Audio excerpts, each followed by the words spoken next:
Hello everyone, welcome to this platform powered by Resonance. मैं विकास दुबे। अब हम लोग क्या करेंगे कि जैसे लास्ट लेक्चर में हम लोग देखे थे लैग, लीड और फेजर डायग्राम के बारे में देखे थे। ठीक है, तो लैग, लीड और फेजर डायग्राम में हम लोग क्या सीखे थे कि मैथमेटिकल टूल का मदद लेके क्वाड्रेंट के बारे में और ट्रिग्नोमेट्रिक फंक्शन के साथ साथ जैसे प्लस थीटा कहाँ पे, माइनस थीटा कहाँ पे होता है, तो हम लोग देखे थे कि लैग लीड करेगा तो कितने एंगल से करेगा, कब एंगल पॉजिटिव होगा, कब एंगल निगेटिव होगा। ठीक है, क्लॉकवाइज क्या होता है, एंटी क्लॉकवाइज क्या होता है, लैग कब करता है, लीड कब करता है, इनके बारे में देख चुके हैं, है ना।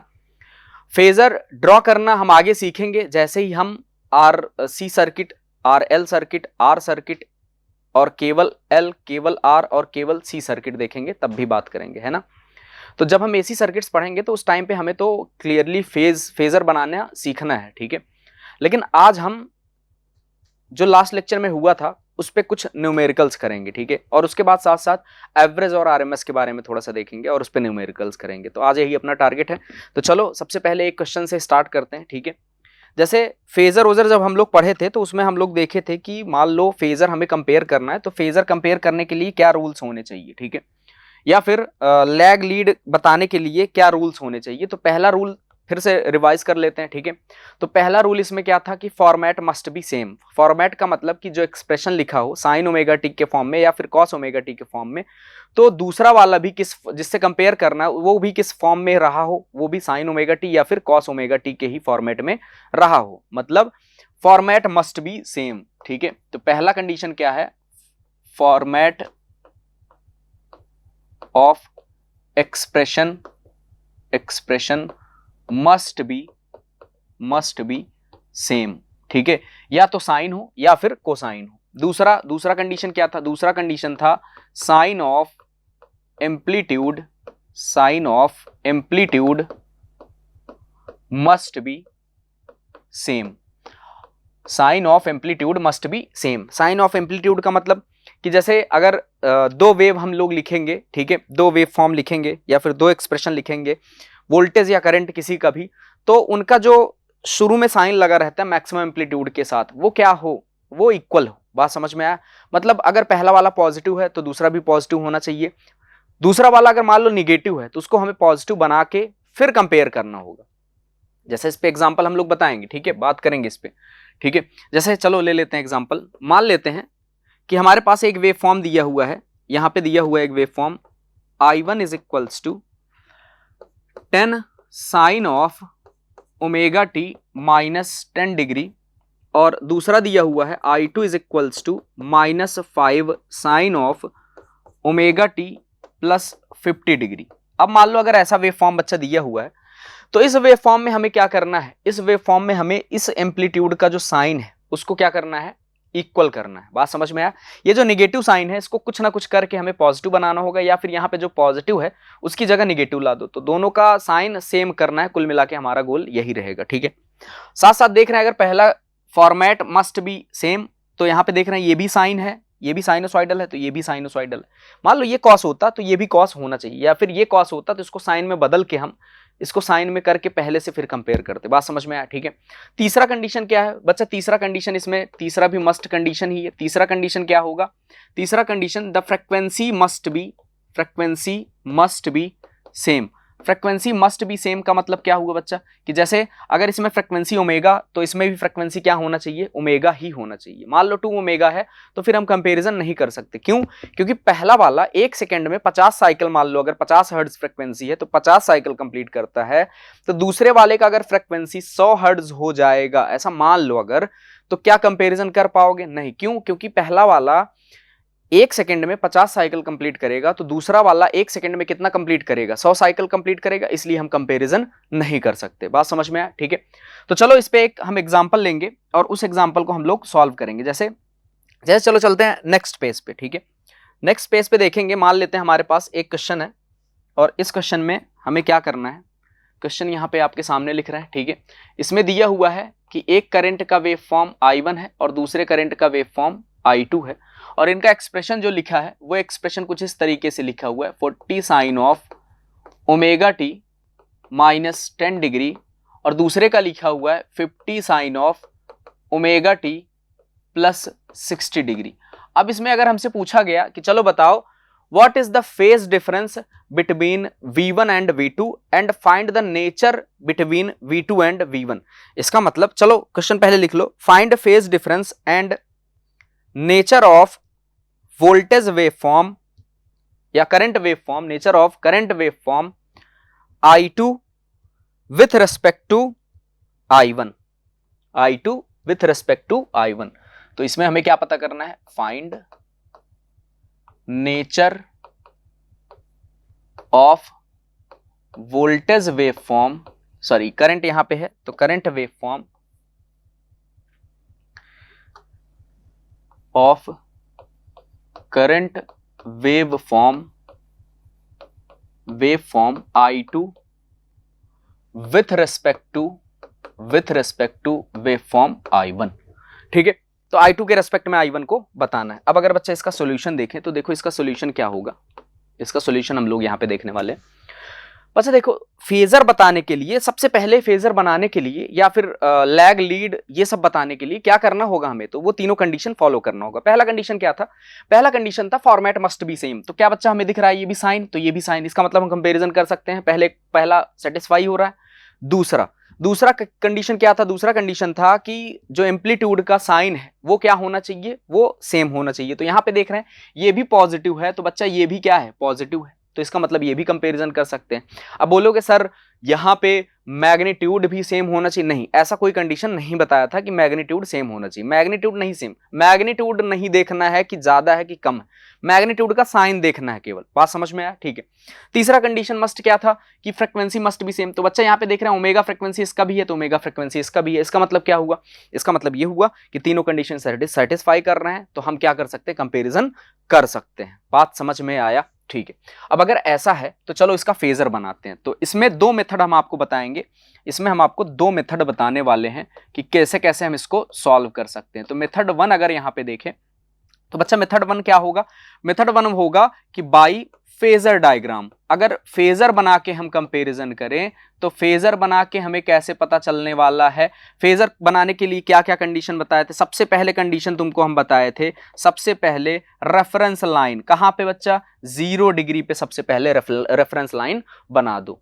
0 डिग्री पे अगर रेफरेंस लाइन बना दिए हो तो उसके बाद क्या करना है, जो दोनों वेव फॉर्म दिए हुए हैं उनको उस रेफरेंस से कंपेयर करते हुए बना दो। किसका मदद लेते हुए, क्वाड्रेंट का जो नेचर था उसका मदद लेते हुए। जैसे प्लस थीटा किस तरफ बनेगा, माइनस थीटा किस तरफ बनेगा, इसके बारे में जानते हुए। अब जानते हैं हम प्लस थीटा किस तरफ बनता है, plus theta anti clockwise direction में बनता है, और माइनस थीटा किस तरफ बनता है, माइनस थीटा हम जानते हैं क्लॉकवाइज डायरेक्शन में बनता है। तो यहां पे इसका जो एंटी क्लॉकवाइज वाला डायरेक्शन होगा, क्या इस तरफ अगर हम जाएंगे तो प्लस थीटा बनता है, और हम जानते हैं कि अगर हम इस तरफ जाएंगे इसके तो माइनस थीटा बनता है।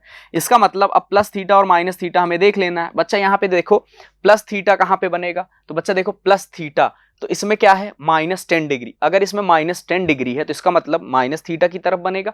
इसका मतलब I1 जो होगा वो 40 साइन ओमेगा टी से कितना, -10 डिग्री पे बनेगा। -10 डिग्री तो -10 डिग्री लगभग यहां पे बनेगा। तो इसका मतलब ये क्या होगा, I1। और यहां पे जो भी एंगल हम लिखेंगे उसका वैल्यू लिखेंगे, कितना लिखेंगे, 10 डिग्री। अब क्या यहां पे -10 डिग्री लिखेंगे या +10 डिग्री लिखेंगे, बच्चा लिखने के लिए हम केवल एंगल का वैल्यू लिख रहे हैं। वो ऑटोमेटिकली बता रहा है, जिस तरफ फेजर बना हुआ है वो ऑटोमेटिकली बता रहा है कि 0 डिग्री से हम क्लॉकवाइज डायरेक्शन में बने हुए। इसका मतलब एंगल ऑटोमेटिकली क्या है, नेगेटिव है। क्या यहां तक बात क्लियर है, ठीक है। अब अगर हम I2 के बारे में बात करें तो I2 का एंगल अगर देख रहे होगे बच्चा, तो I2 का एंगल कितना दिया हो, 60 डिग्री। अब अगर I2 का एंगल 60 डिग्री दिया हो तो +60 डिग्री या -60 डिग्री, तो देख रहे हैं हम 50 साइन ओमेगा टी, मतलब रेफरेंस 0 डिग्री से 60 डिग्री पे है, +60 डिग्री मतलब एंटी क्लॉकवाइज। एंटी क्लॉकवाइज का मतलब क्या हुआ, किस तरफ बनेगा, तो -10 डिग्री ये हो गया। 60 डिग्री कहां पे रहा होगा बच्चा, मान लेते हैं 60 डिग्री यहां पे रहा होगा। इसका मतलब I2 हमारे पास कहां बनने वाला है, I2 यहां बनने वाला है, कितने एंगल के साथ, तो इसका वैल्यू कितना हो जाएगा, 60 डिग्री। तो एक 60 डिग्री और 10 डिग्री। अब क्या यहां से क्लियरली साफ साफ दिख रहा है तुम्हें कि I1 और I2 के बीच एंगल कितना होगा, बिल्कुल बच्चा यहां पे हमें दिख रहा है कि I1 और I2 के बीच में, तो यहां पे बोल सकते हैं एंगल बिटवीन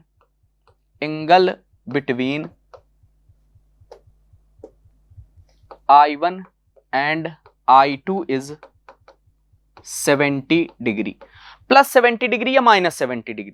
बच्चा ये डिपेंड करता है क्या, लैग लीड बताते हुए। जैसे तुमको एक चीज यहां से सबसे इंपॉर्टेंट चीज सिखाना चाह रहे हैं, जैसा कि हम लोग आगे जब एसी सर्किट्स में घुसेंगे तो वहां पे देखेंगे कि एलिमेंट्स जब लग जाते हैं सोर्स के साथ, एसी सोर्स के साथ एलिमेंट्स मतलब रजिस्टर, इंडक्टर और कैपेसिटर लग जाएंगे, तो हम देखेंगे कि रजिस्टर में तो न लैग करता है न लीड करता है, कौन, करंट, किससे, वोल्टेज से। लेकिन जब हमारे पास इंडक्टर, कैपेसिटर ऐसे कुछ एलिमेंट आ जाते हैं तो हमारा जो करंट होता है वो वोल्टेज से लैग लीड, या फिर करंट बोल दो अगर रेफरेंस मान के, तो वोल्टेज उससे क्या करता है, लैग या फिर लीड करने लगता है। अब लैग लीड कितने एंगल से करता है, तो उस चीज को वहां पे करने के लिए हम सीखेंगे अभी। बात समझ में आया? ठीक है, तो अगर यहां पे हमें सीखना है तो ध्यान से थोड़ा सा अच्छे से यहां पे सीखने वाले हम लोग। ठीक है, कैसे लिखा जाता है, किस टर्म में लिखा जाता है, ऑप्शन कैसे चूज करेंगे, ये सारा तरीका हम तुमको बताने वाले हैं यहाँ पे। जैसे जैसे बच्चा देखो, अब अगर यहाँ पे बात किया जाए कि भैया I2 लीड कर रहा है या I1 लीड कर रहा है, तो हम क्या बोलेंगे बेटा, एक काम करो, सबसे पहले रेफरेंस विथ रेस्पेक्ट टू वो वेव फॉर्म मान लो। अब विथ रेस्पेक्ट टू किसको मानना है, मतलब रेफरेंस किसको मानना है, तो बच्चा इसमें अगर बोलोगे कि I1 से बताओ I2 क्या कर रहा है, ऐसे बोलोगे ना, या फिर बोलोगे I2 से बताओ I1 क्या कर रहा है। तो अगर हम यहां बात करें कि I2 से I1 क्या कर रहा है, तो बोलोगे भैया चल के देख लो ना, I2 पे खड़े हो जाओ और देखो I1 किस तरफ जाने पे मिलेगा। ठीक है, अब जब हम I2 पे खड़े होंगे और देखेंगे I1 किस तरफ है, तो बोलोगे कि हम क्लॉकवाइज चल के गए तब जाके हमें I1 मिला। अब क्लॉकवाइज चले इसका मतलब क्या हुआ, क्लॉकवाइज का मतलब क्या बताए थे बेटा, बोलो।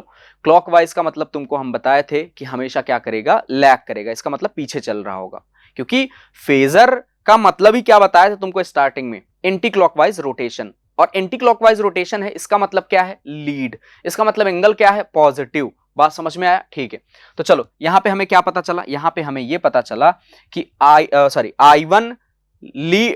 I1 लैग करेगा, लीड करेगा, तो I2 पे खड़े होके देखेंगे I2 से, तो I1 लैग्स I2 बाई कितना, 70 डिग्री। तो पहला हमें मिला ही यहां पे I1 lags 70 degree by I2।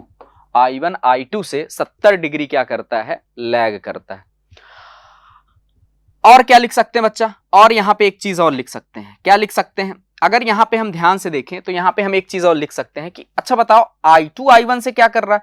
तुम बोलोगे यार फिर हम I1 पे खड़े होंगे, I1 पे हम खड़े हो गए, I1 पे जब खड़े हो जाएंगे तो देखेंगे कि I2 किस तरफ जाने पे मिल रहा है, तो हम देखेंगे कि I2 हमें एंटी क्लॉकवाइज डायरेक्शन में जाने पे मिलता है। इसका मतलब क्या होगा, इसका मतलब ये होगा एंटी क्लॉकवाइज डायरेक्शन में हमारा आगे मिलेगा, मतलब लीड कर रहा होगा। इसका मतलब हम यहां पे क्या बोलेंगे कि I1 से I2 हमारा क्या कर रहा है, लीड कर रहा है। तो यहां पे लिख सकते हैं I2 लीड्स I1, या फिर I2 Leeds 70 degree by I1। कितना डिग्री लीड कर रहा है, 70 डिग्री ही लीड कर रहा है, क्योंकि इनके बीच अगर हम एंगल कैलकुलेट करें बेटा तो कितना एंगल होगा, क्या 60 प्लस 70 होगा, बोलो। तो हम क्या लिख सकते हैं, 70 डिग्री। बात समझ में आया यहां तक? ठीक है, अब अगर यहां पे बात की जाए कि I2 Leeds 70 degree by I1 और यहां पे बोला जाए I1 lag 70 degree by I2, तो थोड़ा सा ऑप्शन में अगर हम ऑब्जर्व मान लो करते हैं, मान लो हमारे पास ऐसा ऑप्शन आता है कि उस ऑप्शन में हमसे बोला जा रहा है कि भैया ऑप्शन ही नहीं मैच हो रहा है, ना तो ये वाला स्टेटमेंट मैच कर रहा है ना तो ये वाला, तो हम एक चीज और चेक करने का कोशिश कर सकते हैं। क्या, जैसे अगर मान लो बेटा तुम बोले हो यहां पे, क्या बोले हो, बोले ये हो कि I1 lags 70 degree by I2 और ऑप्शन में कहीं लिखा हुआ है I1 Leeds by I2 something angle. ठीक है, तो इसका मतलब क्या हुआ, इसका मतलब यह हुआ कि I1 लीड्स। अब यार अगर किसी क्वेश्चन में ऐसा आता है कि हम लैग को लीड में कन्वर्ट करते हैं, तो फॉर सेम स्टेटमेंट, मतलब स्टेटमेंट हमारा नहीं बदलना चाहिए। जैसे यहां पे और यहां पे हम स्टेटमेंट थोड़ा सा बदले हुए हैं एक दूसरे के रेस्पेक्ट में, लेकिन क्या यहां पे एक दूसरे के रेस्पेक्ट में स्टेटमेंट चेंज होने वाला है, नहीं। इसका मतलब समझो पहले क्या बोलने वाले हैं, हम ये बोलने वाले हैं यहां पे I1 with respect to I2 हम देख रहे हैं, I1 with respect to I2 लिखने ही वाले हैं, बस लैग लीड अगर चेंज करेंगे तो क्या फर्क पड़ेगा। ऐसे यहां पे I2 with respect to I1 ही देख रहे हैं, लेकिन अगर इन दोनों को देखा जाए तो बेटा विथ रिस्पेक्ट टू चेंज हो चुका है, रेफरेंस चेंज हो, दोनों स्टेटमेंट अलग अलग है, मतलब एक ही है लेकिन स्टेटमेंट अलग अलग है। बात समझ में आया? लेकिन हम अभी क्या लिखने वाले हैं, हमको सेम ऑप्शन चूज करना है, तो हमें देखना है कि कौन सा ऑप्शन मैच हो सकता है।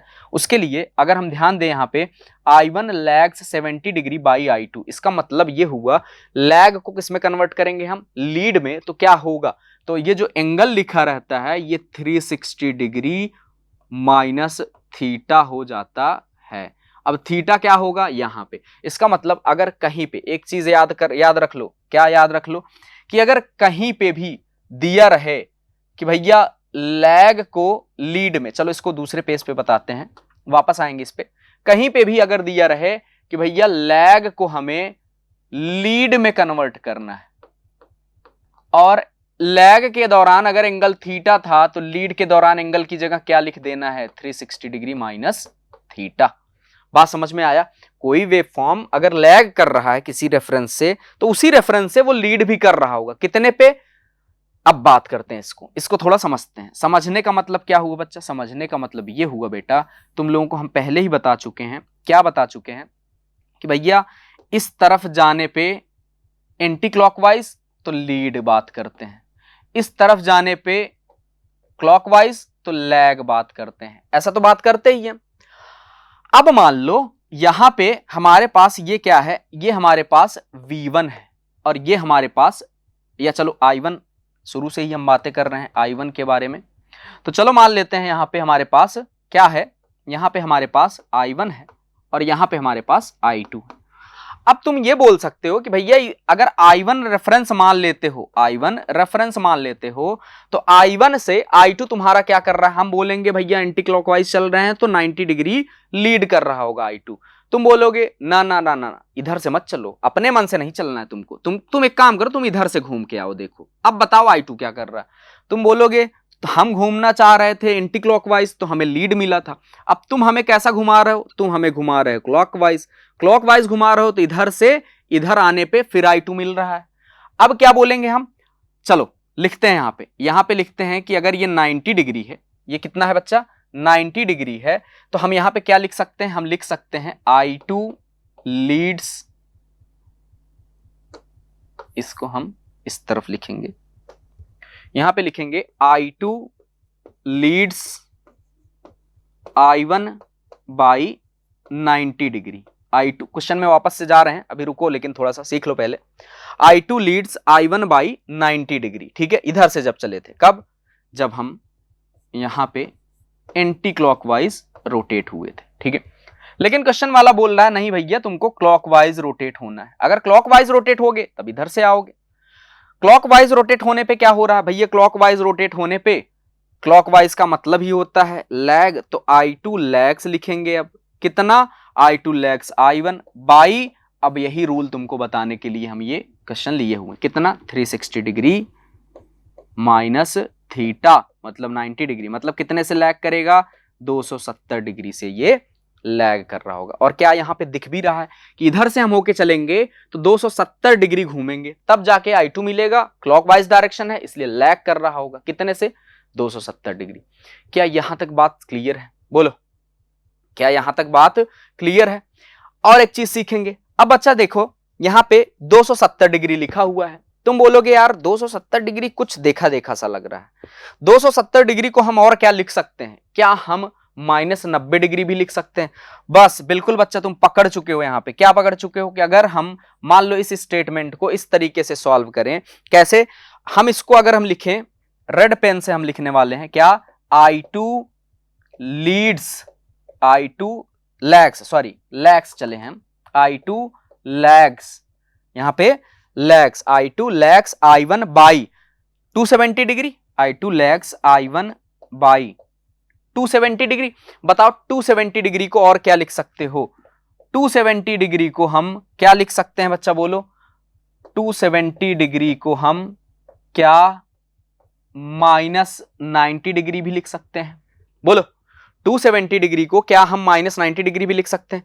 इसका मतलब क्या हुआ, इसका मतलब एक चीज और हमें पता चल गया कि भैया जब हम लैग से लीड पे जाएंगे ना तो थीटा लिख दो अगर मान लो लैग के टाइम पे थीटा था तो लीड के टाइम पे क्या हो जाएगा, माइनस थीटा हो जाएगा। या फिर और क्या लिख सकते हो, 360 डिग्री माइनस थीटा लिख सकते हो।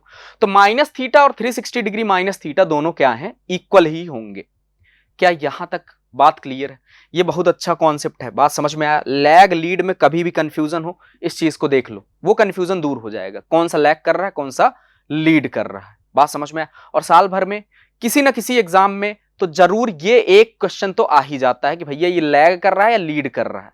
इस चैप्टर से किसी ना किसी एग्जाम में तो आ ही जाता है। बात समझ में आया, ठीक है। चलो अब अगर यहां पे हम क्या सीखे कि भैया लीड की जगह लैग करेंगे तो साइन चेंज कर दो, किसका, एंगल का। तो इसको अपने स्टेटमेंट में लिख लो, चलो लिखवा देता हूं।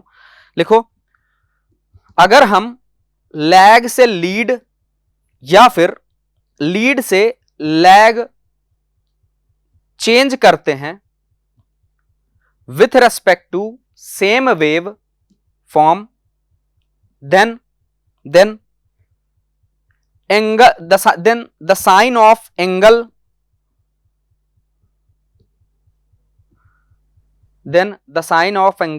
must be changed, ठीक है, हमें उसको चेंज करना ही होगा।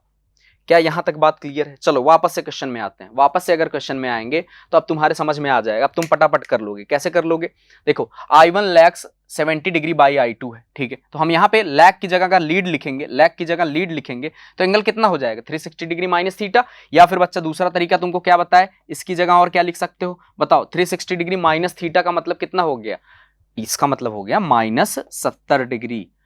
बच्चा आएगा ये 290 डिग्री, ये कितना आएगा 290 डिग्री। या फिर 290 को और क्या लिख सकते हैं, माइनस 70 डिग्री लिख सकते हैं। और I1 लीड्स इतना बाई किससे, I2 से। समझे बात को? ऐसे अगर इस स्टेटमेंट को हमें लिखना है, मान लो इस स्टेटमेंट को अगर हम लिखेंगे तो क्या लिखेंगे बच्चा बोलो, तो स्टेटमेंट पहले सेम उतार दो, बस लीड की जगह लैग हमें लगाना है। तो I2 लैग्स कितना, अब बताओ कितना। तो एंगल हम क्या कर देंगे, तो यहां पे अभी तो हम लिखेंगे 360 degree minus theta. 360 degree minus theta मतलब 70 डिग्री, किससे, बाई किससे, रेफरेंस सेम है I1 से। लेकिन अगर यहां पे बात किया जाए कि लैग लीड को भैया लैग से चेंज किए हो तो एंगल क्या लिख सकते हो, तो 360 डिग्री माइनस 70 डिग्री और माइनस थीटा मतलब माइनस 70 डिग्री या फिर माइनस 70 डिग्री। क्या यहां तक बात क्लियर है? ठीक है। तो इस तरीके से अगर देखो अब 4 ऑप्शन हमारे पास रहेंगे किसी भी क्वेश्चन के लिए, तो इन चारों स्टेटमेंट में से कोई ना कोई एक तो जरूर मैच कर जाएगा, ठीक है, जैसा भी रहा होगा, जैसा भी पूछा होगा। तो एक क्वेश्चन से हम सारे जितने भी डाउट हमारे इससे लैग लीड से थे सब कवर कर चुके हैं। बोलो क्या यहां तक बात क्लियर है? ठीक है। अब चलो आगे बढ़ते हैं। लैग लीड फेजर के बाद अब हम ये वाला कॉन्सेप्ट बहुत इंपॉर्टेंट है, इसको बार बार देख के अगर एक बार में नहीं समझ में आया है, कुछ भी हमसे गलती हो चुकी है, तो उसको तुम बार बार देख के तो कम से कम समझ ही सकते हो। बात समझ में आया? ठीक है। चलो अब आगे बढ़ते हैं हम थोड़ा सा कि टाइम जो वैल्यू होता है, जैसे जैसे हमसे बात किया जाता है जनरली कि भैया बताओ इंस्टेंटेनियस वैल्यू। अब अगर इंस्टेंटेनियस वैल्यू का बात किया जाता है तो उसमें हमें एक्सप्रेशन टाइम के फॉर्मेट में मिलता है। जैसे जैसे कुछ एक्सप्रेशंस होते हैं जो टाइम के फॉर्मेट में देते हैं, ठीक है, टाइम डोमेन में रहता है, और कुछ होता है जो फेजर डोमेन में होता है। अब यार हम लोग फेजर और ये टाइम डोमेन ये क्या है, तो बच्चा थोड़ा सा देख लो। जैसे मान लो अभी तक हम करंट का तुमको इक्वेशन पढ़ाते थे, करंट का इक्वेशन तुमको क्या पढ़ाते थे, तो हम यहाँ पे बताते थे भैया I इज इक्वल्स टू, हम लिखते थे तो ये टाइम के फॉर्मेट में रहता था। एक मिनट को इसको थोड़ा सा अच्छे से लिख दे। तो टाइम के फॉर्मेट में क्या लिखते हैं, टाइम के फॉर्मेट में लिखते हैं I of t is equals to peak value I naught sine of omega t. तो ये क्या है बताओ, ये टाइम के फॉर्मेट में। और अगर प्लस माइनस फाई कुछ भी लगा देते हैं तो फेज के फॉर्मेट में भी यहां रहता है, लेकिन टाइम के फॉर्मेट में ये एक्सप्रेशन लिखा है। अब केवल अगर फेजर के फॉर्मेट में लिखना है तब क्या लिखेंगे भैया हम, तो फेजर कैसे लिखा जाता है, ऊपर बार लगा के, आई बार मतलब आई का फेजर लिख रहे हैं। किस टर्म में लिखते हैं हमेशा फेजर, फेजर बच्चा हमेशा आरएमएस के टर्म में लिखते हैं। तो आई आरएमएस, अब ये आरएमएस क्या होता है चिंता मत करो, आज ही देखने वाले हैं हम कि आरएमएस क्या होता है। ठीक है, तो आरएमएस आज ही हम देखेंगे।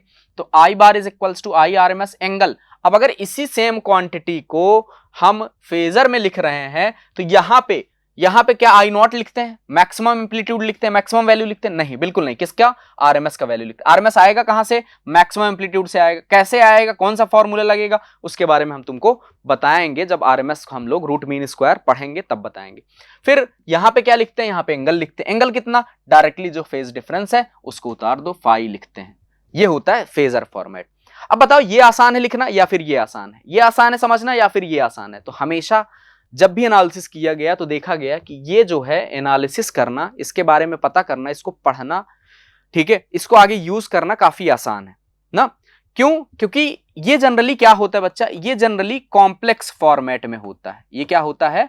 कॉम्प्लेक्स नंबर होते हैं। और ये जनरली क्या होता है? ये ऑलवेज रियल होता है। ठीक है, ये कॉम्प्लेक्स भी होता है, रियल भी होता है, लेकिन ये हमेशा क्या होता है? हमेशा ही ये एक रियल क्वांटिटी होता है। अब अगर हमेशा ये एक रियल क्वांटिटी होगा तो इसको, रियल क्वांटिटी को पढ़ना आसान होता है, लेकिन जब इमेजिनरी क्वांटिटीज आ जाती हैं तो नंबर कॉम्प्लेक्स बन जाता है, तो उसको पढ़ना टफ काम होता है। ठीक है, और साथ साथ इसमें ये टाइम पे डिपेंडेंट होता है, ये टाइम पे डिपेंडेंट होता है।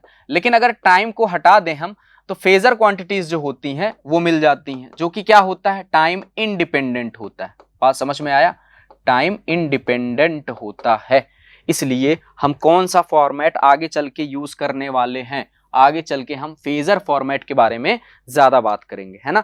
हम क्या, जब आप इंजीनियरिंग भी करोगे तब भी आप, या अगर इलेक्ट्रिकल इंजीनियरिंग करते हो तब भी आप फेजर फॉर्मेट के बारे में हर एक क्वांटिटी को पढ़ना सीखते हो। ठीक है, चलो अब इसके बाद हम थोड़ा सा तुमको इंस्टेंटेनियस वैल्यू के बारे में बताते हैं। तो जैसे 2-3 वैल्यू के बारे में बात करेंगे। पहला इंस्टेंटेनियस वैल्यू, दूसरा एवरेज या फिर उसी को बोलते हैं मीन वैल्यू, तीसरा हम लोग सीखेंगे रूट मीन स्क्वायर वैल्यू, जिसको और क्या बोलते हैं? जिसको बोलते हैं इफेक्टिव वैल्यू। ठीक है, तो सबसे पहला उसमें से क्या पढ़ने वाले हैं हम? उसमें से पढ़ने वाले हैं इंस्टेंटेनियस वैल्यू। अब अगर बच्चा इंस्टेंटेनियस वैल्यू के बारे में बात करें, इंस्टेंटेनियस वैल्यू के बारे में बात करें तो देखो, मान लेते हैं कोई भी एक वेव फॉर्म हमें दिया हुआ है, I इज इक्वल्स टू या I t is equals to I naught sine of omega t plus phi. तो ये किस इंस्टेंट पे दिया हुआ है? At instant t is equals to t पे दिया हुआ है। मान लेते हैं t is equals to t पे दिया हुआ है। ठीक है, t is equals to t पे, या फिर बोल दो T is equals to T1 पे दिया हुआ है, या फिर क्या बोल सकते हैं? T is equals to T1 पे दिया हुआ है। जैसे अगर मान लो इस क्वेश्चन को हम एक मतलब एग्जांपल से समझे। मान लो हमारे पास एक वेव फॉर्म है, क्या है वेव फॉर्म?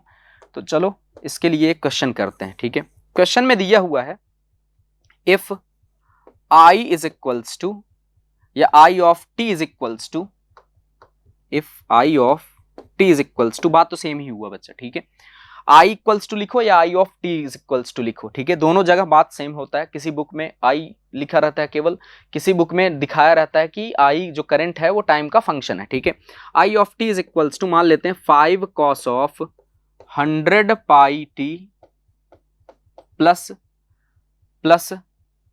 0 डिग्री। तो चलो केवल इतना ही लिख देते हैं। ठीक है, अगर इतना ही लिख देंगे हम, तो यहां पे हमसे पूछा जा रहा है कि चलो बताओ at t is equals to 0.05 second पे ये जो करंट दिया हुआ है इसका वैल्यू बताओ, find instantaneous value of current wave form at t is equals to 0.05 second. 0.05 second पे हमें इसका इंस्टेंटेनियस वैल्यू पता करना है। अब अगर इसका इंस्टेंटेनियस वैल्यू यहां पे पता किया जाए तो इसका सॉल्यूशन अगर हम देखें तो देखो i इज इक्वल्स टू इतना दिया हुआ है। अब अगर t is equals to 0.05 second इस वेव फॉर्म में रख दें तो उसी पर्टिकुलर इंस्टेंट पे हमें इसका वैल्यू मिल जाएगा। तो हम क्या लिखेंगे? एट t is equals to 0.05 second i of 0.05 will be equals to 5 cos of, बच्चा t जहां जहां दिखे वहां वहां हमें क्या कर देना है? t का वैल्यू जितने पे पूछा है उतना रख देना है। कितना? 0.05 रख देना है। जब हम इसको सॉल्व करेंगे तो इसको सॉल्व करने के बाद कितना आ जाएगा? तो 5 cos। अब बताओ ये कितना हो जाएगा? क्या 100 इंटू 0.05 5 हो जाएगा। इसका मतलब क्या करेंगे हम इसको लिख सकते हैं 5 cos ऑफ 5 पाई। अब बच्चा 5 cos 5 पाई, क्या इसको हम सॉल्व कर सकते हैं आसानी से? बिल्कुल। 5 पाई को क्या लिख सकते हैं हम? देखो, जब भी ऐसा मैटर आए कुछ मैथमेटिकली, तो हमें क्या करना चाहिए? हमें अब 5 पाई का वैल्यू पता नहीं है, लेकिन पता करने का तरीका है। तरीका क्या है कि जानते हो, हर एक वेव फॉर्म, अब जैसे कोसाइनोसॉइडल और साइनोसॉइडल हमारे लिए ज्यादा इंपॉर्टेंट है, जो हमें पढ़ने हैं, ठीक है, हमारे सिलेबस में। तो अगर कोसाइनोसॉइडल और साइनोसॉइडल का बात किया जाए तो उनका टाइम पीरियड 2 पाई होता है, ठीक है, इसके बारे में पहले क्लास में डिस्कस हो चुका है। अब अगर उनका टाइम पीरियड 2 पाई होता है, तो आफ्टर 2 पाई वो क्या करते हैं? खुद को रिपीट करते हैं। तो इसका मतलब जैसे 5 पाई है तो ये 2 pi plus 2 pi plus pi बोल सकते हैं। इसका मतलब क्या हुआ? 4 पाई प्लस पाई हो सकता है। 4 पाई तक इसका वैल्यू क्या होगा? 0 होगा। मतलब 2 पाई फिर रिपीट किया, फिर 2 पाई फिर रिपीट किया, फिर उसके बाद पाई तक गया। इसका मतलब क्या हुआ कि 4 पाई प्लस पाई की जगह, अब बताओ, cos of 2 pi plus pi क्या होगा? Cos of pi. Cos of 4 pi plus pi, तो फिर से रिपीट किया ना, तो फिर क्या बोलेंगे? कॉस ऑफ पाई। इसका मतलब इसकी जगह हम क्या लिख सकते हैं? इसकी जगह हम लिख सकते हैं 5 कॉस ऑफ पाई। तो 4 पाई के बाद फिर से रिपीट किया, तो जितने एंगल से रिपीट किया उसी का वैल्यू केवल आएगा, ठीक है। तो अब अगर ऐसा आएगा तो कॉस ऑफ पाई का वैल्यू कितना होता है? तो जानते हो बच्चा, कॉस ऑफ पाई का वैल्यू हमेशा और हमेशा कॉस 180 का वैल्यू कितना होता है? -1 होता है। इसलिए हम इसकी जगह क्या लिख देंगे? इसकी जगह हम लिख देंगे -5 एम्पियर। तो कितना इसका इंस्टेंटेनियस वैल्यू आया हुआ है? क्या इसका इंस्टेंटेनियस वैल्यू -5 एम्पियर आ चुका है? बोलो, क्या यहां तक बात क्लियर है? ठीक है, चलो नेक्स्ट। अब अगला हम लोग बात करने वाले हैं, इसका स्क्रीनशॉट ले सकते हो आप लोग, ठीक है, तो हमेशा स्क्रीनशॉट लेते चलना। नेक्स्ट हम लोग बात करने वाले हैं एवरेज वैल्यू के बारे में, ठीक है। तो दूसरा है हमारे पास एवरेज वैल्यू। एवरेज वैल्यू या फिर इसी को और क्या बोलते हैं? Mean value. इसी को और क्या बोलते हैं? मीन वैल्यू बोलते हैं, ठीक है। अब एवरेज तो यार निकालना तुमको बचपन से सिखाया जाता है कि एवरेज कैसे करते हैं, लेकिन चलो आज देखते हैं वेव फॉर्म का एवरेज कैसे निकालते हैं, ठीक है। एवरेज का मतलब जितना भी वेव फॉर्म हो उसको समेटो, डिवाइडेड बाई जितनी देर तक समेटो। बात समझ में आया? तो वही होता है। लेकिन अगर इसको समझना पड़े हमें कि कैसे समझा जाए एवरेज का मतलब, कैसे वेव फॉर्म, क्या वेव फॉर्म में एसी है, डीसी है, तो एवरेज क्या, कैसे कैसे समझा जाए? तो समझने का तरीका यह है बच्चा कि जैसे मान लो हमारे पास, सबसे पहले हम एवरेज वैल्यू समझना चाह रहे हैं। जैसे मान लो हमारे पास एक डीसी सर्किट है इस तरफ, और इस तरफ एक एसी सर्किट है। इस तरफ एक डीसी सर्किट है और इस तरफ क्या है? एक एसी सर्किट है। और अगर इन एसी और डीसी सर्किट में हम देखें तो एसी और डीसी सर्किट में सेम रजिस्टर लगाए हुए, जैसे हमारे पास डीसी सर्किट है तो डीसी सर्किट में एक रजिस्टर ये लगा दिए हैं। ये क्या दिखा दिए हैं? रजिस्टर, एक आर वैल्यू का। और इसको एक बैटरी के साथ कनेक्ट कर दिए अगर, तो इसको क्या बोलेंगे? DC circuit. बात समझ में? मतलब यहाँ पे जो वोल्टेज दे रहे हैं वो किस टाइप का दे रहे हैं? डीसी टाइप का। तो जो करंट फ्लो करेगा वो क्या फ्लो करेगा? डीसी करंट फ्लो करेगा। क्या बात समझ में आया? ऐसे ही मान लो हमारे पास एक एसी सर्किट है। अब एसी सर्किट में भी वही सेम रजिस्टर, कितने वैल्यू का? आर वैल्यू का। मतलब जो रजिस्टर यहां लगाए थे वही सेम रजिस्टर यहां पे लगाए हुए। लेकिन हम यहाँ पे एसी सर्किट में सोर्स बदल दिए हैं। पहले डीसी सोर्स था, अब हमारे पास क्या सोर्स हो गया है? एसी सोर्स था। अब एसी अगर सोर्स है तो जो करंट होगा वो कैसा फ्लो करेगा? क्या एसी करंट फ्लो करेगा ना? तो एवरेज वैल्यू का इससे क्या रिलेशन? इससे रिलेशन ये है कि अगर एक ही सेम रजिस्टर को कुछ देर के लिए डीसी के साथ कनेक्ट किए और उतने ही टाइम इंटरवल के लिए एक बार एसी से कनेक्ट किए, तो जो करंट फ्लो होगा, करंट फ्लो का मतलब बच्चा चार्ज का फ्लो होगा, वो अगर इक्वल होगा तो हम उस करंट को क्या बोलेंगे? एवरेज करंट बोलेंगे। बड़ा आसान है। देखो, सबसे पहला इट इज बेस्ड ऑन, सबसे पहला इसका बुलेट पॉइंट लिख लो। क्या? Based on, it is based, कौन सा? Average value is based on charge transfer. किस पे डिपेंड करता है या किस पे बेस्ड है ये? चार्ज ट्रांसफर इन सर्किट। सर्किट के चार्ज ट्रांसफर पे डिपेंड करता है। अब बच्चा चार्ज ट्रांसफर का मतलब क्या हुआ? चार्ज ट्रांसफर का मतलब हुआ कि Q बाई टी, समय के साथ। इसका मतलब क्या हुआ? क्या करंट हो गया?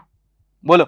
और अगर एसी सर्किट का या डीसी सर्किट का जो चार्ज ट्रांसफर होगा, अगर डीसी सर्किट का जो चार्ज ट्रांसफर होगा वो अगर एसी सर्किट के चार्ज ट्रांसफर के बराबर हो जाए, कब कब कब, कंडीशन है, क्या कंडीशन है कि इसका जो रजिस्टर हो और इसका जो रजिस्टर हो सेम वैल्यू का हो। दूसरा क्या कंडीशन है, ये जितने देर के लिए काम कर रहा है सर्किट उतने ही टाइम इंटरवल के लिए ये भी सर्किट काम कर रहा हो। इसका मतलब क्या हुआ, इसका मतलब ये हुआ कि चार्ज, अगर ये कंडीशन फुलफिल होगा जो अभी बताए, तो चार्ज जो ट्रांसफर होगा इसमें और इसमें दोनों अगर इक्वल होंगे तो जिस करंट पे ये चार्ज ट्रांसफर हो रहा होगा उसी को हम क्या बोल देंगे, एवरेज करंट। जिस वोल्टेज पे ये काम हो रहा होगा उसी को क्या बोल देंगे, एवरेज वोल्टेज। क्या यहां तक बात क्लियर हुआ? अब अगर इसको लिखना है तो इसको लिख सकते हो तुम लोग। चलो यहां पे एक पॉइंट डाल के लिख लो, लिखो इसमें पहला पॉइंट लिखो। पहले तो ये दो पॉइंट ऐड कर लो, फिर उसके बाद तीसरा पॉइंट हम बोलते हैं। लिखो the current eight which charge transferred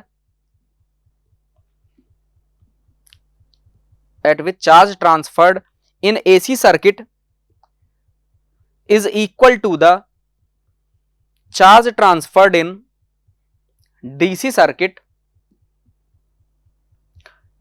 circuit is called as average current, where अगले लाइन से लिखना स्टार्ट करना, it is provided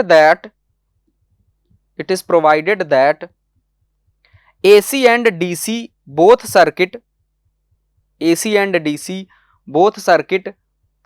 are connected with same value of resistance for same time interval, बात समझ में आया? तो ये कंडीशन है same time interval, same value of R होना चाहिए और सेम टाइम पीरियड होना चाहिए। बात समझ में आया? सेम टाइम इंटरवल होना चाहिए।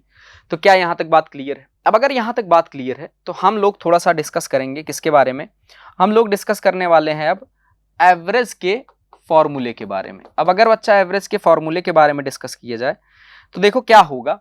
तो आई एवरेज जो भी हम लिखते हैं, ठीक है, इसका जो एवरेज आएगा उसको आई एवीजी से डिनोट करेंगे। और एवरेज क्या होगा, तो देखो एवरेज निकालने के लिए क्या करते हैं कि उस वेव का हम समेशन लिखते, कहां से कहां तक, टाइम पीरियड तक, 0 से t तक, किसका, IT का, जिसका भी हमें निकालना होता है। अब ये IT क्या होगा, कोई फंक्शन हो सकता है, किसके रेस्पेक्ट में इंटीग्रेशन होगा, dt के रेस्पेक्ट में, डिवाइडेड बाई, अब जानते हो बच्चा मैथमेटिकल टूल में साफ साफ बताया गया है, क्या बताया गया है कि इंटीग्रेशन का मतलब क्या होता है, समेशन। और तुम बचपन से क्या पढ़ते आए हो एवरेज के बारे में कि सबको जोड़ दो। इंटीग्रेशन का भी मतलब क्या होता है, जोड़ना। सबको कहां से कहां तक जोड़ दो, 0 से t तक जोड़ दो, एक टाइम पीरियड तक वेव को जोड़ दो।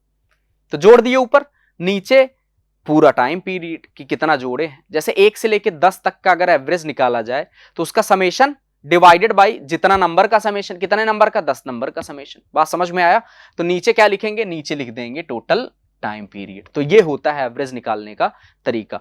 और इसका अगर मान लो ग्राफिकल फॉर्मेट में दिया जाता है, अगर मान लो ग्राफ दिया जाता है या फिर कर्व दिया जाता है किसी का, या फिर किसी का कर्व दिया हुआ है, ठीक है, वोल्टेज करंट जो भी दिया हुआ है, कर्व दिया हुआ है। और अगर कर्व दिया हुआ है तब हम क्या लिखेंगे, तब हम एवरेज निकालने का हमारे पास क्या तरीका होगा, तो I average is equals to total area in one time period, एक टाइम पीरियड में टोटल एरिया उस वेव फॉर्म का डिवाइडेड बाई टाइम पीरियड, बात समझ में आया? तो total area divided by total time period. तो ये भी क्या हो सकता है, एवरेज का फॉर्मूला हो सकता है। Total area of the wave form in one time period divided by time period, ये क्या हो सकता है, उसका वेव फॉर्म हो सकता है। बोलो क्या यहां तक बात क्लियर है? ठीक है। अब अगर बच्चा बात करें कि साइनोसॉइडल के लिए टाइम पीरियड क्या होता है, तो देख रहे हो बार बार टाइम पीरियड हर जगह टाइम पीरियड आ रहा है। तो एक काम करते हैं, साइनोसॉइडल का टाइम पीरियड पता कर लेते हैं। अब बच्चा साइन हो या फिर कोसाइन हो, इनका जो भी टाइम पीरियड होता था वो टाइम पीरियड कितना होता था, तो हम जानते हैं टाइम पीरियड निकालने का तरीका क्या था।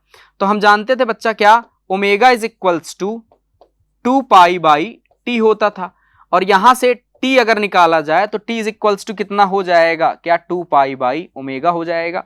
तो इनका जो टाइम पीरियड होता है वो कितना होता है, 2 पाई बाई ओमेगा होता है। अब अगर टाइम पीरियड इतना है तो चलो एक क्वेश्चन सॉल्व करते हैं हम लोग। क्या सॉल्व करेंगे, उसमें हम लोग देखेंगे, लिख लो question, find the average value of, चलो हम लिखते हैं यहां पे हम क्या क्वेश्चन हमारे पास, फाइंड या determine the average value of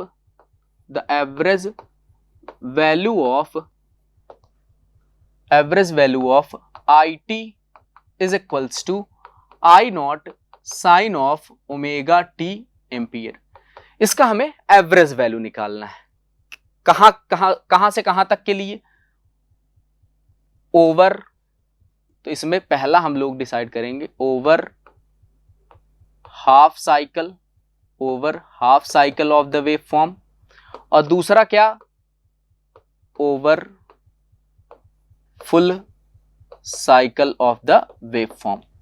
अब बच्चा अगर हाफ साइकिल का हम बात करें तो हाफ साइकिल का मतलब क्या जानते हो, T/2 तक। फुल साइकिल का मतलब क्या जानते हो, T तक। तो हमें यही पता करना है, ठीक है, over half cycle and over full cycle. अब देखो इसमें हम स्टेप्स सीखेंगे कि कैसे हम एवरेज निकालते हैं, बात समझ में है। अब अगर हम स्टेप्स देखना स्टार्ट करें तो देखो यहाँ पे ध्यान से देखना, कौन सा वेव लिए हुए हैं, क्या कोई फालतू वेव लिए हैं जो तुम्हारे सिलेबस में ना हो, नहीं, केवल साइनोसॉइडल। अगर हम साइनोसॉइडल का पता कर लेंगे एवरेज वैल्यू क्या होता है, तो जब भी हमारे सामने क्वेश्चंस आएंगे कि भैया बताओ इसका एवरेज कितना होगा, तो डायरेक्टली जो फॉर्मूला डिराइव होके आएगा वही हम लगा देंगे।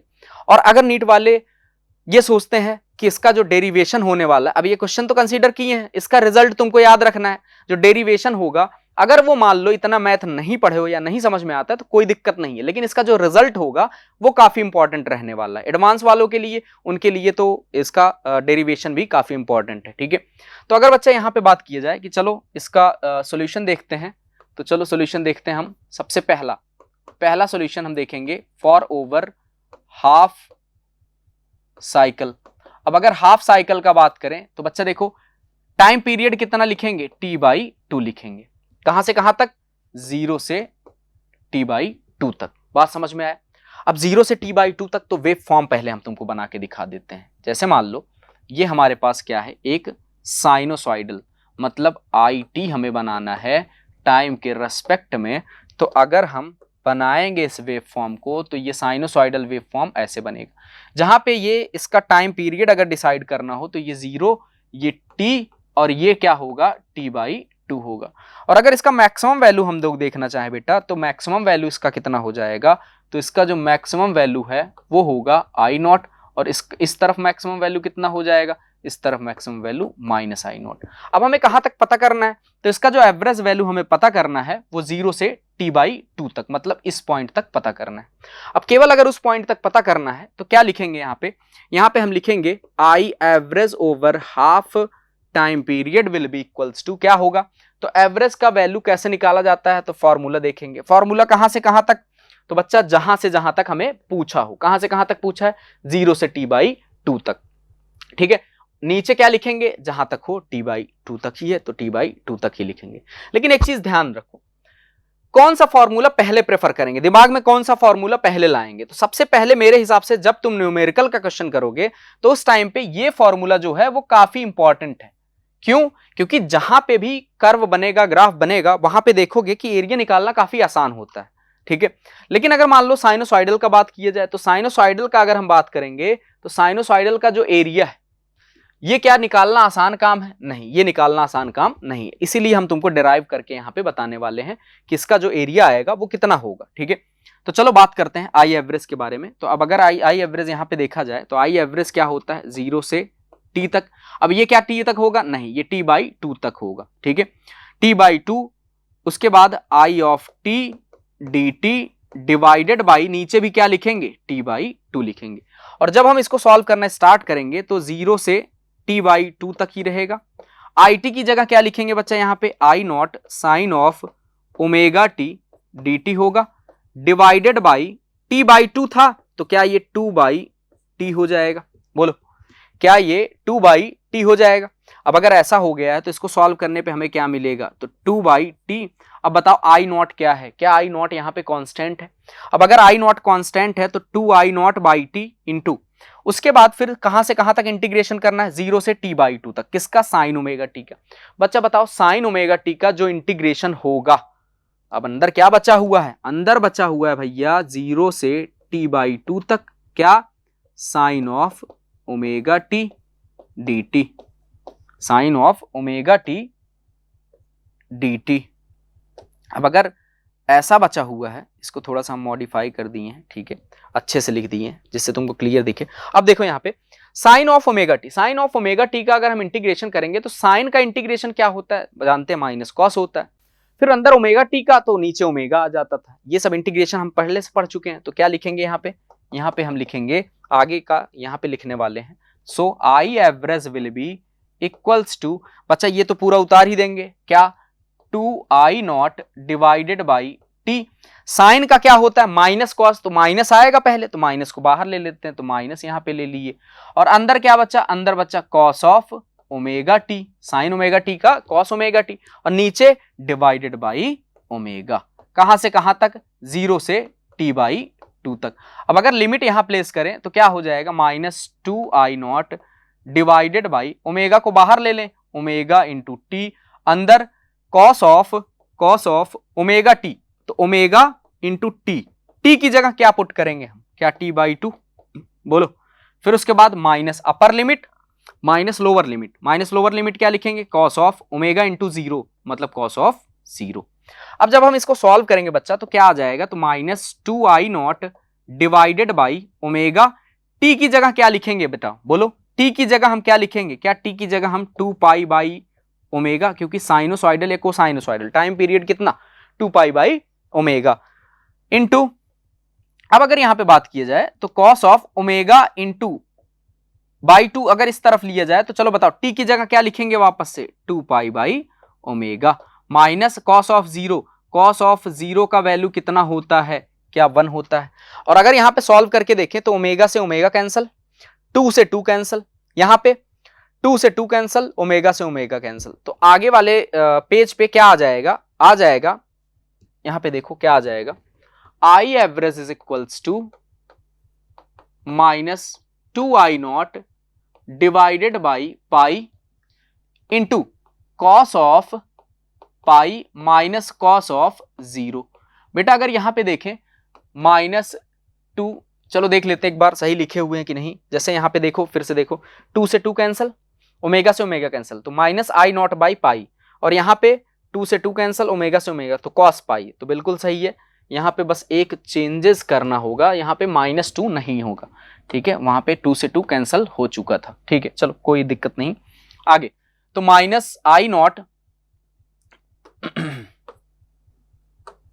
-i0/पाई इंटू कॉस पाई का वैल्यू -1, माइनस फिर उसके बाद कॉस 0 का वैल्यू 1, तो -2 हो जाएगा, और माइनस माइनस प्लस, तो ये कितना आ जाएगा? 2i0 डिवाइडेड बाई पाई। और हम जानते हैं इसके एवरेज वैल्यू जो आया हुआ है कितने में आया हुआ है? तो half cycle. Over half cycle का मतलब क्या हुआ कि आधे का जो एरिया आएगा वो कितना आएगा? वो 2i0/पाई आएगा। और ये लगभग कितना होता है? ये लगभग इसका वैल्यू जो होता है 0.637, और i0 मतलब 2/पाई का वैल्यू 0.637 होता है। तो ये हमारे पास क्या आ चुका है? Average value over half time period. बोलो, क्या यहां तक बात क्लियर है? ठीक है। अब अगर हाफ टाइम पीरियड का है तो बच्चा देखो थोड़ा वेव फॉर्म में, ये हाफ टाइम पीरियड, तो क्या ये भी हाफ टाइम पीरियड है? बिल्कुल, ये भी हाफ टाइम पीरियड। ये कितना है? ये एरिया बोले 2i0/पाई या फिर 0.637i0, ठीक है। तो ये भी कितना होगा? 0.637i0। साइन दिखाया जाए तो ये एरिया अगर पॉजिटिव होगा तो ये एरिया क्या होगा? नेगेटिव। तो तुम तो बोलोगे फिर एक टाइम पीरियड के लिए, तो तुम तुरंत देखते ही क्या बोल दोगे? देखते ही बोलोगे तुम ये एरिया पॉजिटिव, ये area negative, plus into minus, जितना पॉजिटिव उतना नेगेटिव, दोनों का समेशन क्या हो जाएगा? 0। इसका मतलब टोटल एरिया कितना हो जाएगा? क्या टोटल एरिया 0 हो जाएगा? बोलो, चलो इसको हम प्रूव करके भी देख लेते हैं। अब अगर हम सेकंड पार्ट यहां पे उठाएं तो देखो पहला पार्ट हमारे पास क्या था, पहला पार्ट इसमें था ओवर हाफ साइकिल। अब हम नेक्स्ट बात करने वाले हैं ओवर फुल टाइम पीरियड या ओवर फुल साइकिल। तो second over full cycle. Full cycle का मतलब टी तक। अब अगर टी तक बात करें तो वापस से यहां पे हमें क्या लिखना होगा, तो हम पहले डिराइव करके तुमको बताएंगे। I average will be equals to क्या होगा बेटा, 0 से टी आई नॉट। अब देखो हम डायरेक्टली लिखने वाले हैं, ठीक है। आई टी की जगह क्या लिखेंगे हम, I naught sine of omega t d t divided by कितने टाइम पीरियड तक, टी तक। सॉल्व करेंगे तो आई नॉट बाई टी बाहर, तो आई नॉट बाई टी बाहर। इसको अब जल्दी से कर सकते हैं क्योंकि अब हम एक बार मैथ देख चुके हैं जो भी यूज हुआ था ओवर हाफ में, ठीक है। अब बेटा बताओ अगर इसको बाहर ले लिए हैं तो साइन ओमेगा टी का क्या होगा, तो जानते हो साइन ओमेगा टी का क्या होगा, माइनस कॉस ओमेगा टी। तो माइनस अगर कॉस ओमेगा टी होगा तो माइनस को हम बाहर ले सकते हैं, तो cos of omega T divided by नीचे क्या आएगा, ओमेगा आएगा। कहां से कहां तक, 0 से टी तक। जब लिमिट पुट करेंगे तो यहां पे क्या आ जाएगा, तो इसको अगर थोड़ा सा हम सॉल्व करना चाहें तो देखो सॉल्व करके क्या होगा। I average over full cycle must be equals to minus I naught divided by omega बाहर चला जाएगा तो omega into t into cos का वैल्यू। अब बताओ कॉस ओमेगा टी, तो cos of omega into t minus cos of 0। अब बच्चा यहाँ पे देखो ओमेगा का वैल्यू लिखेंगे तो ओमेगा का वैल्यू क्या लिखेंगे हम, वही सेम, सॉरी टी का वैल्यू क्या लिखेंगे हम, टी का वैल्यू सेम लिखेंगे, कितना 2 pi by omega into cos of omega into T की जगह 2 pi by omega minus cos of 0। अब अगर यहाँ पे सॉल्व किया जाए तो देखो सॉल्व करके हमें क्या मिल जाएगा, ओमेगा से ओमेगा कैंसिल तो इसका वैल्यू कितना आ जाएगा, minus I naught divided by 2 पाई। और अगर यहाँ पे देखा जाए तो कॉस ऑफ 2 पाई आ जाएगा, ये क्या आ जाएगा, कॉस ऑफ 2 पाई माइनस, ठीक है, कॉस ऑफ 2 पाई माइनस ये क्या हो जाएगा, कॉस ऑफ 0, कॉस ऑफ 0। अब बताओ कॉस ऑफ 2 पाई और कॉस ऑफ 0 का वैल्यू कितना होता है, तो हम जानते हैं कॉस ऑफ 2 पाई पे इसका वैल्यू कितना हो जाएगा, तो minus I not by 2 pi. Cos of 2 पाई पे इसका वैल्यू 1 और कॉस ऑफ 0 पे भी 1, तो 1 माइनस 1 मतलब कितना, 0। तो over a full cycle of wave form for a sinusoidal wave इसका जो एवरेज वैल्यू आएगा वो हमेशा और हमेशा क्या आएगा बेटा, वो हमेशा और हमेशा 0 आएगा, ठीक है। तो फुल साइकिल के लिए एवरेज वैल्यू हमेशा 0 आएगा,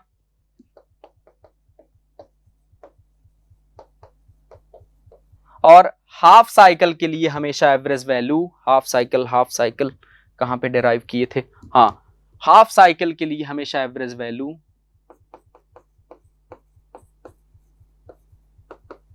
क्या होगा, हमेशा 0.637 आई नॉट। और अगर फुल साइकिल का हम एवरेज पता करें तो हाफ साइकिल का एवरेज माइनस अगला हाफ साइकिल का एवरेज, तो बात समझ में आया। और अगर इसको हम लिखेंगे तो इसका वैल्यू कितना था, इसका वैल्यू कितना था, इसका वैल्यू था 0.637 आई नॉट, और इसका भी वैल्यू कितना था 0.637 आई नॉट। और अगर दोनों को हम समेशन करेंगे तो आई एवरेज फाइनली आएगा भी क्या, 0। तो यही चीज तुमको बता रहे थे और अब डेरिवेशन से भी आ चुका है। तो ये था हमारे एवरेज वैल्यू के बारे में। क्या यहां तक सबको क्लियर है? अब अगर एवरेज वैल्यू आ चुका है तो इसका थोड़ा सा हम ट्रिक देख लेते हैं। जैसे ट्रिक क्या यूज करेंगे, ट्रिक ये यूज करना है बेटा आगे एवरेज निकालने के लिए, वो लगभग तुम्हारे समझ में आ गया होगा, लेकिन क्या ट्रिक यूज करना है, ट्रिक ये यूज करना है इसमें कि जब भी हमारे पास सिमेट्रिकल वेव फॉर्म हो, trick to determine average value of any given wave form, जब कोई वेव फॉर्म दिया हो तो उसका कैसे। इसमें ट्रिक ये है कि जब भी हमारे पास सिमेट्रिकल वेव होगा। अब बोलोगे ये सिमेट्रिकल क्या है, सिमेट्रिकल का मतलब क्या होता है, बेटा सिमेट्रिकल का मतलब होता है कि जितना पॉजिटिव हाफ साइकिल में उतना ही नेगेटिव हाफ साइकिल में अगर होगा एरिया, जैसे मान लेते हैं कुछ और लेके अब चलते हैं, जैसे साइनोसॉइडल तो हम माने थे लेकिन कुछ और लेके चलते हैं। जैसे मान लो ये एरिया A1 है और ये एरिया A2 है। अब यहाँ पे ये एरिया अगर A1 ये एरिया A2 है तो यहाँ पे हम लिख सकते हैं क्या, mod of A1 is equals to mod of A2। तो अगर एरिया सेम है तो सिमेट्रिकल बोलेंगे। अब असिमेट्रिकल क्या होता है या अनसिमेट्रिकल क्या होता है, वो होता है जिसमें एरिया का मैग्नीट्यूड क्या हो, डिफरेंट डिफरेंट हो, तो उसमें तो समेशन करने पे 0 नहीं मिलेगा। लेकिन जब एरिया समेशन करने पे, जैसे इसका टाइम पीरियड लिखें तो 0 से t तक होगा ना, टाइम पीरियड 0 से t तक होगा। तो चलो बताओ एक टाइम पीरियड तक अगर एरिया सेम है तो टोटल एरिया कितना हो जाएगा, क्या 0 हो जाएगा। इसका मतलब हमेशा और हमेशा average value for a symmetrical wave form क्या हो जाएगा, 0 होगा। क्या हो जाएगा, 0 हो जाएगा। इसका मतलब हम क्या चाहते हैं कि बस वेव फॉर्म पता कर लें सिमेट्रिकल है कि अनसिमेट्रिकल है। सिमेट्रिकल होगा तो एवरेज निकालने में कोई दिक्कत ही नहीं, तुरंत बिना सोचे समझे 0 बोल देंगे, बात समझ में आया। लेकिन अनसिमेट्रिकल होगा तो हाफ टाइम पीरियड का या फुल टाइम पीरियड का हम निकाल सकते हैं। कैसे, अपना जो भी प्रीवियस मेथड हम लोग सीखे हुए हैं उसका यूज करके, ठीक है। तो यहाँ पे थोड़ा सा तुमको अनसिमेट्रिकल के बारे में बस थोड़ा सा इंट्रोड्यूस करेंगे कि अनसिमेट्रिकल होता क्या है। बेटा अनसिमेट्रिकल वो होगा जिसमें जैसे मान लो ऐसा ही वेव फॉर्म बना रहे हैं, लेकिन ध्यान से देखना इस वेव फॉर्म में हम क्या करने वाले हैं, इस वेव फॉर्म में हम कुछ ऐसा बना दिए। अब इसका टाइम पीरियड 0 से t तक यहाँ तक है, लेकिन ये जो एरिया है ये A1 है, ये एरिया A2 है। तो क्या यहाँ पे तुमको दिख रहा है कि मॉड ऑफ A1 मतलब इसका जो A1 एरिया है ऊपर वाले का वो क्या नीचे वाले एरिया के बराबर है, बिल्कुल भी नहीं। तो इसको क्या बोलेंगे, इसको बोलेंगे हम क्या बोलेंगे, अनसिमेट्रिकल वेव। और इसके लिए जो एवरेज वैल्यू हमेशा हमारा आएगा क्या वो 0 होगा, नहीं, ये एवरेज वैल्यू कभी भी 0 नहीं होगा। क्या यहां तक बात क्लियर है, बोलो, ठीक है।